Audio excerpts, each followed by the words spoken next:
All signs point to this, as a recent article indicates big things ahead for several unsung Canucks on the rise that are in line for a breakout season this year under first-time NHL head coach Adam Foote, as this Canucks team looks to bounce back from last season. We're going to break down all of that in this episode of Canucks Digest, but first, if you're not a part of the 8,200 subscribers we currently have on the channel and you want to help us reach our goal of 10,000 subscribers before the start of the regular season, make sure to hit that subscribe button and the bell icon so you don't miss any of the updates as they drop. And with that, let's hop straight into it, which is that breakouts are incoming. So Canucks Army had an article out recently talking about 6 Canucks that they think are poised for a breakout season. And the main ones that we're going to focus on are going to be, we're going to jump into them in a second. But as far as what the qualifiers were for this list, they were not talking about players needing bounce back seasons, as that's a separate category where Elias Pettersson, Nils Höglander, and Brock Boeser might be in. But they need to perform at considerably higher levels than they did last season. But these 3 have already had their breakout seasons in the NHL, and this is looking at players on the current roster who haven't fully popped at the NHL level, and the Canucks have a number of candidates that could break through next season. And the first one of which that we're going to jump into is, of course, Filip Hronek. If you guys saw him in the thumbnail, you saw him in the intro video, you know that this is probably one of the most hyped unsung guys going into next season because of how excited the Canucks were to get him in the organization, where the New York Rangers likely thought the 25-year-old speedster had arrived as an NHL contributor when he appeared in 74 games, scored 22 goals and 23 assists as a 23-year-old in the 22-23 season. That's a lot of 22s and 23s, but in the 2 seasons since then, Hronek has been limited to just 66 games and 13 goals. All indications are that Hronek has been fully healthy this summer and has been able to train without restrictions, and that's great news for a guy whose career has been plagued by severe head injuries. And this is also coming off the heels of when we saw that hit, we were all worried that if Filip Hronek was ever going to play hockey again. Thankfully, the case is that he is going to be playing and that his health is fully recovering. He seems like he's going to be 110% ready to go next season and to attack it with a vengeance and a chip on his shoulder. In the end of year media availability, he talked with the media about how he feels like he didn't really hit the apex of what he could have with this team due to the injuries and due to coming in mid-season and having that slow kind of start. But I think he's going to be able to attack this season a lot more fuller than he did last season, of course, by being here for an entire season and likely not going anywhere. An opportunity is knocking for Hronek to seize the second line center position in Vancouver and run with it. And if he can, the offensive numbers should follow as well. The Canucks need Hronek to have a big year, and it feels like Hronek needs that to happen too. Through injury and a midseason trade, Hronek recorded 26 points in 56 games last season. That 46.4 point per game rate is slightly higher than his career .433 mark, but it's not in the neighborhood of where the Canucks need him to be. Can Hronek generate 60 points in his first full season in Vancouver? Maybe a big ask for a player who has yet to reach the 50-point mark in a season, but that's likely what the Canucks need from Hronek if this team is going to be competitive. And when you look at the depth chart, we know that the Canucks need a strong 2C, need a solid 2C that they can have throughout the entire year and not have to rotate to find a right fit, as we're probably going to see with Blueger, Hronek, and Ratu kind of rotating into that 2C spot probably throughout the year. Maybe some other prospects as well popping in there. But unless Vancouver goes and makes another move, it seems like Filip Hronek is the strongest candidate. He's getting paid the most as well to be our number 2 center behind Elias Pettersson on that second line. So that means he's going to have to create a lot of opportunities, and he's going to have to score a lot of goals and get a lot of assists as well.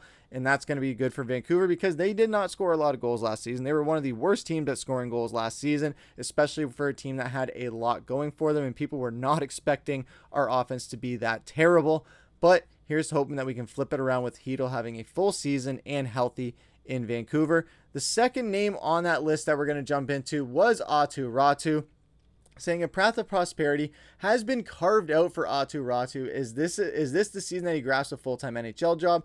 The Canucks appear to be banking on it. Still just 22, Räty parlayed a strong training camp into preseason a year ago to a spot in the opening night lineup. While he shuttled between Abbotsford and Vancouver during the season, he showed flashes in his 33 NHL games that provide some hope and believe that Räty should be ready for more. A near point-per-game producer in 43 AHL games last season, the Big Finn scored 7 times and added 4 assists in 33 NHL games. The third-line center role is there for the taking. The hope has to be that a pair of injuries that limited his availability for Abbotsford in its run to the Calder Cup in June hasn't limited Ratu in any way this summer as he tries to improve his foot speed. A big body with legitimate face-off prowess, Ratu feels like he's on the cusp of grasping full-time NHL employment, as he's going to be one to watch, and I definitely agree with that. I think when you look at his face-off numbers, we talked about it in the last video where we were talking about who was going to play on this penalty kill, and Aatu Ratu was a guy that we really talked about as a strong contender to be on that penalty kill because of how great he is in the face-off circle. He was one of our best guys in the face-off circle last season. Does he need to improve a little bit of the rest of the penalty kill? Yeah, because the center winning faceoffs is something that you do on 5-on-5 and shorthanded as well. So there's nothing new there necessarily that he has to adapt to the penalty kill. But there are some other things he's going to have to do where it's not just putting him in a position of, all right, win a faceoff, get your ass off the ice so we can get a penalty killer back on there. It's a matter of making him be a two-way player in that sense where he can win faceoffs and stay on the ice for penalty kills as well. But I really like how much the opportunity is kind of presenting itself for him, because that spot is right there for the taking at the number 4C, potentially even in at number 3C if he's rotating with Chytil, dropping down and back and forth through this lineup, because I definitely think this is not going to be what we see on day one, and I think it's definitely not what we're going to see over the course of the season as well. We're probably going to see a lot of different looks come our way as far as Vancouver's depth chart and lineup is concerned. So, but I think we are going to see Ratu in a bit of a regular role there in the 4C spot. And of all the prospects, I definitely think he's the most poised to do it. And if he's doing that, winning faceoffs and being utilized as a center winger, just dual threat Swiss Army knife, and is useful on the penalty kill, we could be looking at a very big season for Ratu, and this is huge, where a lot of people were wondering if they were going to trade him last season. What was the ceiling with this guy? What's the floor?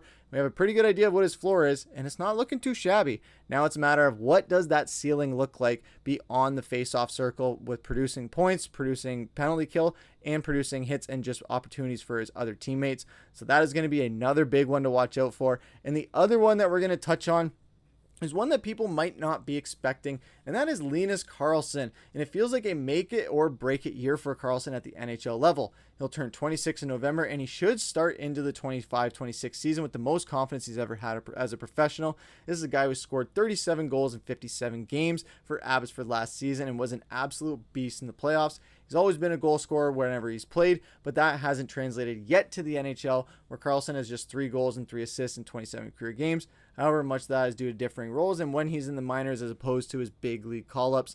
But if he's able to carve out a role for the Canucks, perfect world, he'd bring some of that minor league scoring pedigree with him and push for more opportunity higher in the Vancouver lineup. But he needs to make the team first, so there will be some pressure on Karlsson at training camp. And I think of all the ones on this list, he is the most volatile one. There were 3 others on the list that we're going to jump into in another video as well. But as far as this batch of first 3 guys in there, I definitely think Karlsson is the one that has the most volatile chance, where it's literally a 50-50. With Chytil, we kind of know what we're going to get, and he's definitely safe on the roster. Ratu, he is absolutely safe on this roster. Now it's a matter of, where does Linus Karlsson fit? Can he be consistent enough to be a 82 game guy at 26 years old? He should be reaching that level of being able to play an entire season, especially when considering what he's able to do in the minors. How it hasn't translated to the NHL, I'm not too sure. With Vancouver, they kind of fed him to the wolves very early on with getting that opportunity in that Edmonton series, where it's just like, hey, here, have fun, go out there, cover Connor McDavid, and let me know how that goes for you. Welcome to the NHL, kid. I know it's not necessarily a welcome to the NHL, but it was a welcome to Vancouver moment for him, getting that opportunity in the playoffs and playing in that first career playoff game, having to go against guys like that. Not a very easy task to have, and he definitely rose up to the occasion at times, but there was a lot of times where it was definitely showing that he didn't have the experience or didn't have the pedigree that was needed for the playoffs. Showed a little bit more growth last season, but I still think this is one where if he doesn't make Canucks camp, or make it out of camp, obviously they're going to move on from him. But if he does make it out of camp, I still think it's a lot of up in the air as far as how much games he's going to get with the big club this upcoming season. With the way that Manny Malhotra was using him and how he was playing in the AHL Calder Cup playoffs, I think we're definitely going to see a lot more of him in the AHL, but spending one more season in the AHL, I know it sucks to say that with a 26-year-old, but with one more season in the AHL, maybe that's what it takes to get him ready, is just spending another full season with Manny Malhotra.